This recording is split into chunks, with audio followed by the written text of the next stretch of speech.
Hello YouTube. Sorry that I have been pretty inactive on YouTube until now, but I guess I've had two reasons for why I haven't had any new uploads. First of all, the obvious reason, I've been busy. Schoolwork's been kind of busy, and I recently just had a bit of time since it's holiday now, or well, it's going to be holiday, but I have today off too. Um, and the second reason is I didn't really have a lot of new ideas other than for the brother printer, I would try setting up the Ethernet and see how the network printing would go. But that was kind of a hassle, so I was hoping to save that till summer. I do have my blog, but those are more for my thoughts, so maybe thoughts on Microsoft Office for Mac 2011. Or like, 10.6.3 came out, what things changed for me and what I think about it. I guess those kinds of thoughts I don't really record on video. I prefer to have them in a written form. Yeah, you can check them out in my blog. I'll probably put a link in the sidebar anyway. And yeah, I also have Twitter, so if I see something interesting, I'll post on Twitter as well. But as for YouTube, I usually save the big stuff for YouTube. And look at this. This is a new camera, obviously. It's the Canon, let me see, Powershot SX 200 IS, and you might ask, oh, but the 210 IS is coming out, and my response is that's why I'm getting this one since it's cheaper. Yeah, I did see the new features for the 210 IS, but I assume that the price point is going to be a lot higher than this one. This is actually on discount, and discount recently ended, and I would say that this is a really big improvement from my previous camera, which I can show you here. This is my previous camera. I mainly got this new one.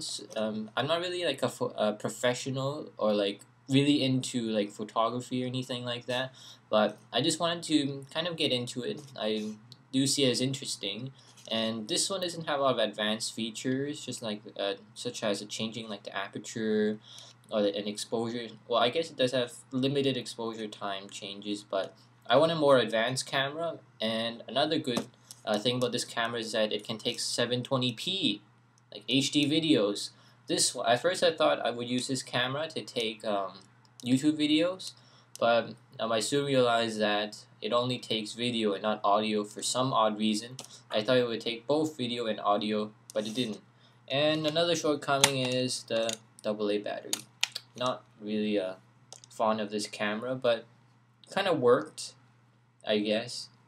I kind of just got it and just took random shots with it. But yeah, since this was on discount, yeah, I decided to get this one.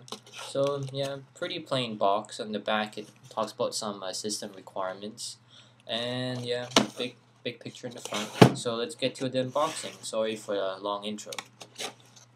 Okay, so warranty information. Oh, Macintosh and Windows.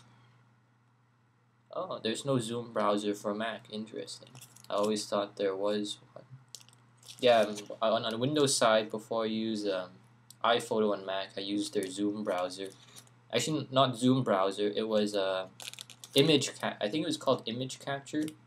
Yeah, I didn't use Zoom browser. Image Capture. I would use it to sort all my photos by date because it would do that automatically. And a really thick manual that I hope to read. Actual camera. Save that to later. Cables. So this is the USB one. Not sure what these other ones are. I haven't really looked into them. But I might put a link on the... Oh, it's probably to plug into the TV.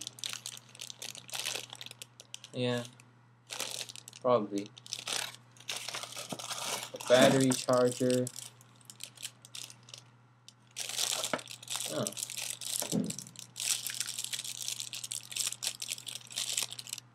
Oh, interesting. For the battery charger, the plug's actually at the back, so you flip it out. I didn't know that. Because my family had a previous Canon one, and it used the Hong Kong plug, so I had to attach it, and it was this really long cord. It's interesting that this is really compact, but I hope it won't be too big of a problem if I have to put an adapter on this if I travel or something. see, input 100 to 40 volts, so I guess it's good everywhere, like, as long as the adapter made in China, yeah, complied with Canadian standards.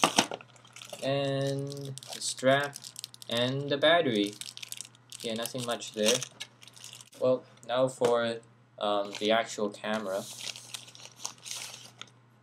They only had the blue color, so I don't really mind blue. I was hoping to get the black one, but I guess this blue works as well. You can see it's kind of big compared to the older camera. Yeah. Thicker and larger. Yeah. Kind of hard to compare this, but yeah.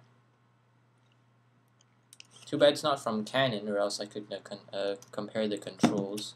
Yeah, so that's typical battery card slot, and yeah, the HDMI. Oh, let's see how you open this. Do you pop it? Yeah, this. I've always been interested in their design for the input-output for the Canon cameras. The hinge always seems kind of weak, so I hope I won't break this, but hopefully it's reinforced somehow. Let me open this again. Yeah, so here's the USB, and then there's the HDMI. What's interesting is I think that port is from the USB to TV, when I thought it would be the HDMI. So I'm still not really sure what, because from what I see it's a mini USB port, and then I see these two, which should connect to the TV, but you think you would connect to the TV through the HDMI port. But they didn't supply the HDMI cable. And just a short overview on like the buttons, I guess, on the camera, on and off, and then the usual zoom, and then take the shot. And here's where it gets interesting. In addition to the usual, you could say, consumer controls, like the scenes, video, auto, simple mode, portrait, like you also see these four other modes: M, AV, TV, and P, which I assume is for the manual. And I really hope that I can get used to these modes in the future.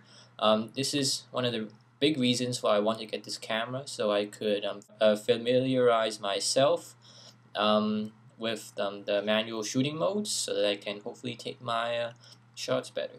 And on the back of the camera, here it is. Back of the camera, playback. Then this one should be the simple transfer.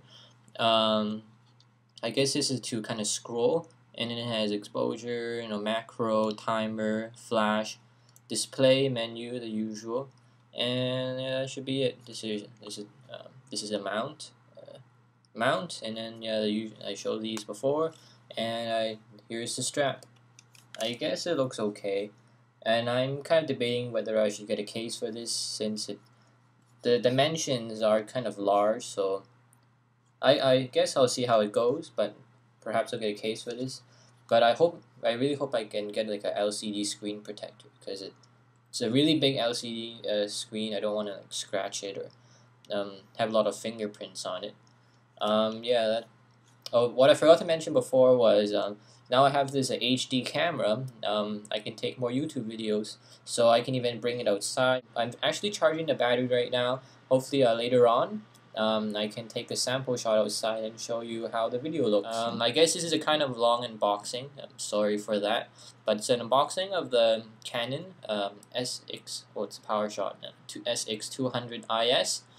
Thanks for watching. As I said before, I have a blog, I have a Twitter account.